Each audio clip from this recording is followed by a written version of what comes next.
আজকে করব অনুষ্ঠান বাড়ির মতো ভেজ ডাল। তো চলো ভিডিওটা শেয়ার করি। প্রথমে মুগ ডালটাকে ভালো করে ভেজে নিয়ে জল দিয়ে ধুয়ে প্রেসারে 3টে মাত্র সিটি দিয়েছিলাম। তোমরা চাইলে কড়াইও সেদ্ধ করতে পারো, সময়টা একটু বেশি লাগবে প্রেসারের তুলনায়।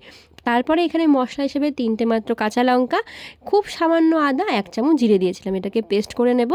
আর এই ডালের জন্য যেই সমস্ত সবজিগুলো কেটে রেখেছিলাম, যেমন ফুলকপি, তারপরে গাজর আর পনির ছিল, পনির আর কাজুটাকে ভালোভাবে ভেজে নেব।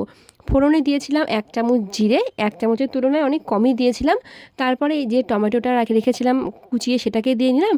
আর মশলাটাকে দিয়ে ভালোভাবে এটাকে ভেজে নেব, সাথে পরিমাণ মতো হলুদ গুঁড়ো। এটা ভাজা হয়ে গেলে যে ডালটা সেদ্ধ করে রেখেছিলাম সেটাও দিয়ে দেব।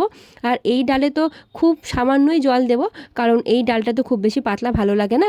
তারপরে জলটা দেওয়া হয়ে গেলে সবজিগুলো দিয়ে আমি পরিমাণ মতো নুন দেবো। নুন দিয়ে এটাকে 10 মিনিটের মতো ফুটতে দেব।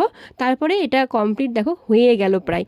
এরপর 10 মিনিট কমপ্লিট হয়ে গেলে তারপরে 1 চামচ আমি এখানে ঘি দিয়েছিলাম, তারপর এখানে দিয়েছিলাম গরম মশলা। এটা দিয়ে আমার কিন্তু ভেজ ডাল একদম কমপ্লিট।